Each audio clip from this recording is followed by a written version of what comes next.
Hello, for IGN, I'm Luke Carmali, and with me is Mr. Daniel Krupa. Hello, everyone. And we're here today to show you a lovely little game called Scourge Outbreak. Now, is it a lovely little game, Luke? I may have oversold it slightly. You know what? It's all right. I think you're thinking this because you were like surprisingly quite good at this. I'm literally amazed at all. I'm actually incredibly good at the multiplayer. You're usually quite terrible at shooters. Yeah. By your own admission, I'm not being cruel. No, it's true. Scourge Outbreak is a third-person shooter. It is indeed, and at the moment it's only available on Xbox Live Arcade for 800 Microsoft points, but it is, I believe, planned for the PlayStation 3. Yeah, I think because of like kind of the requirements for getting Xbox Live, it's come out on that platform first. Now, Scourge Outbreak was actually originally released back in April 2010 on PC via Steam under the title Scourge Project, episodes 1 and 2, but the developer, who are based in Mallorca, lucky them. Very nice. Weren't really happy with it. They thought it was quite unpolished, so they've taken a shot over the last couple of years porting it to consoles. So here you go, Scourge Outbreak. Lovely. But one of the difficulties with that is on Steam, I think it was like 6 gigabytes. To be on Xbox Live, you have to be under 2 gigs. So a lot of that time has been spent filleting it, reducing the game, improving some bits, removing other bits. Here's the title menu. Yep. Main menu, single player. So that's what we're going to do in this video. We're going to show you a little bit of the very first level of the campaign, which is about 6 hours plus. Yeah, I mean, multiplayer is kind of what you'd expect. It's, you know, you've got your co-op, your team deathmatch, that kind of stuff. And then I think the emphasis with this game is, one, it's value. It's 800 Microsoft points, but it's also it's 4-player co-op. A lot of the things we're going to see and we'll talk about briefly in this video is the emphasis is all on co-op and how you'll experience different aspects of the narrative depending on which character you play. Yeah, so that's quite exciting. The characters themselves, having said that, they are quite generic. I mean, you've got your standard, you've got your token woman, you've got the one who's always wearing, wears a mask. Token woman. She's called Token. No, and they've all got, you've got the one who kind of wears a mask and is like a cyber ninja guy who's really good at martial arts. Well, here we go. We're going to see some of them. So we're going to briefly flip through each one. Token. And then we'll go back through them in a little bit more detail. So they're called Stonewall, Amp, Mass, and Shade. Shade being the generic. Oh, wow, he looks original. So let's go back through him a bit more. So he's just like Token Man. Slightly different attributes for each one. It's worth saying each one has special abilities, but they are kind of not that much variation. Each one has a specific type of shockwave. Yeah.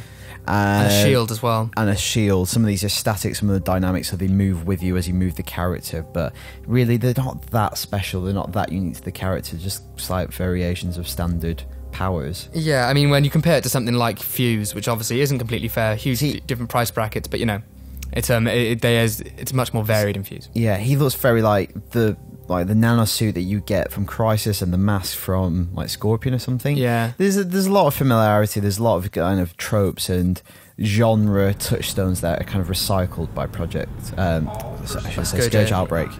Yeah, it's you know, it's enjoyable enough. It handles fairly smoothly, and I don't know. I mean, there didn't seem to be that much kind of at stake when choosing your character, really. And obviously, you can't, if you're playing co-op, you can't be the same character as a friend as well. It's worth knowing. And here we go. Here's Shade. He's a ninja. A lot of scars and a funny coloured eye. I think that's called heteroglossia when you've got eyes of 2 different shades. There you go. Like Kate Bosworth. Oh, see, there you go. Like some... Apparently Dalmatians have a higher incidence of heteroglossia than any other dog. Fact. As well as deafness? Yes. No, surely it's huskies that have heteroglossia. Apparently Dalmatians. This is actually... I was looking up Dalmatians the other day. So there you go.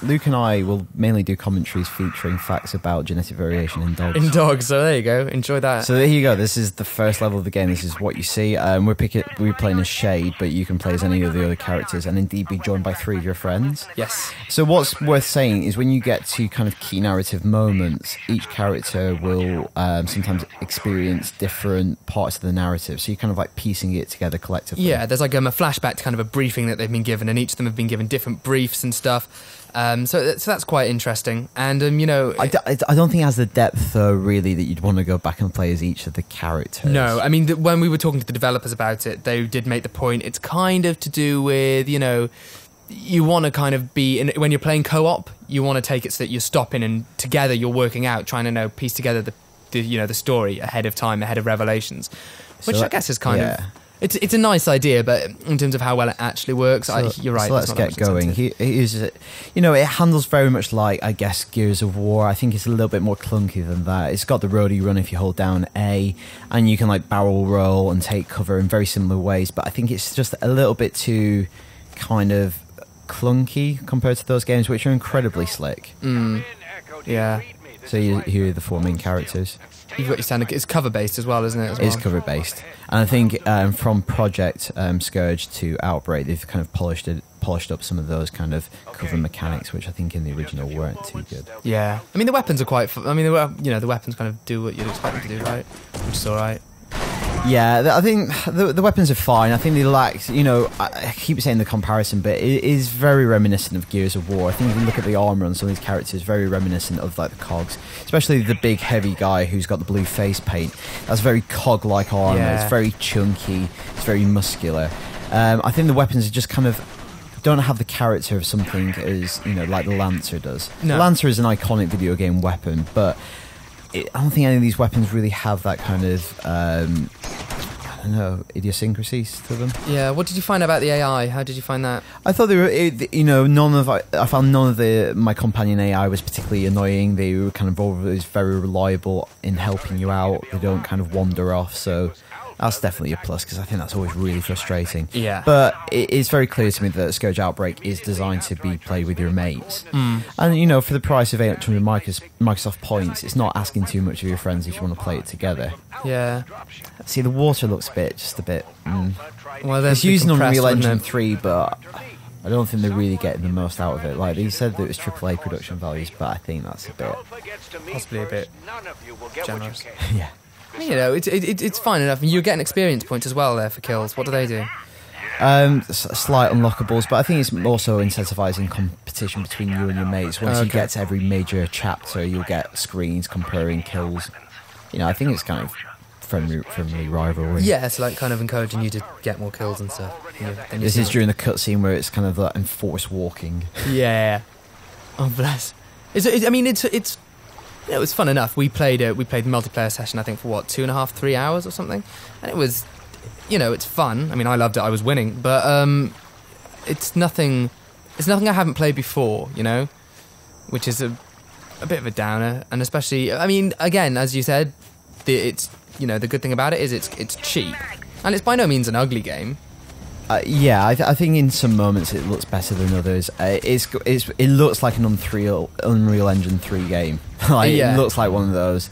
Very small teams made it. I think, the way to really sell this game is a value proposition. But saying that, there are a lot of other great games you can get for 800 Microsoft points. What's good about this is maybe the amount of content, 6-hour campaign, the multiplayer stuff. But again, there's possibly this stuff you could spend those Microsoft points on. I mean, this does look, this environment looks quite nice, but later there is a lot of stuff you'll have seen before, like you're breaking into this kind of facility, and as you can imagine, there's lots of red lights. I almost think this is slightly mistake. This is one of the most kind of verdant, interesting environments. Nicer levels. Like a lot of the multiplayer environments look very, very similar, kind of like ruins.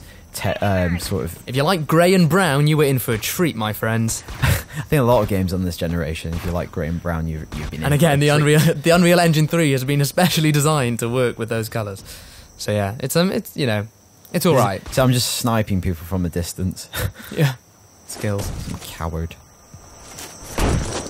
So like the barrel rolling and like moving between covers, all like really functional. It's not particularly smooth, but it's not frustrating. No, it doesn't glitch. It's very functional. Yeah, it's quite. And also, like when you're playing co-op, obviously they've got it is fully functional as a co-op game. You do have markers to see where your teammates are if you get lost or something, and there is spawning as well. Yeah, and if it's just worth saying what I'm doing here, if you play in single player, you can issue commands so you can tell which ones to take up to kill enemy. That's the thing. I've done very well there. When you die, you can revive each other like that. Which is obviously something you want to do. And when we were playing 4-player co-op, there was a few hilarious moments of us basically trying to take on too many enemies at once, and rather than actually just shooting, it was just running really around rezzing sections. Yeah, there is actually quite a nice difficulty curve. It's not easy. Yeah, I think it punishes you if you don't actually function as a team and just kind of all run in and charge in. Like we all Leroy Jenkins several times. Yeah, and you get focus fire down. Yeah, you get focus fire down in like a second, which is good. You know, it's a nice. You can't coast through it, and it does make you make the most of it. But as we've already said, you really do get the most of it. For instance, a little touch like this. So we've kind of cleared this area, and we're going to progress to the next section. And you do this like by hacking the terminal. But because it's 2 gigabytes, and they've made lots of compromises to kind of retain the graphics and pack in a lot of content, it's like little touches like hacking this console isn't, in another game it would be like a mini game or it'd have a more elaborate interface. It's basically that. Wow. And I think that kind of sums it up. There's a lot of ambition. They try to pack a lot in, but it's always limited by the size and the time they've had to put in it and the team size. But that's Scourge Outbreak, and that's 800 Microsoft points. That's out on Xbox Live now. And PS3 in the near future.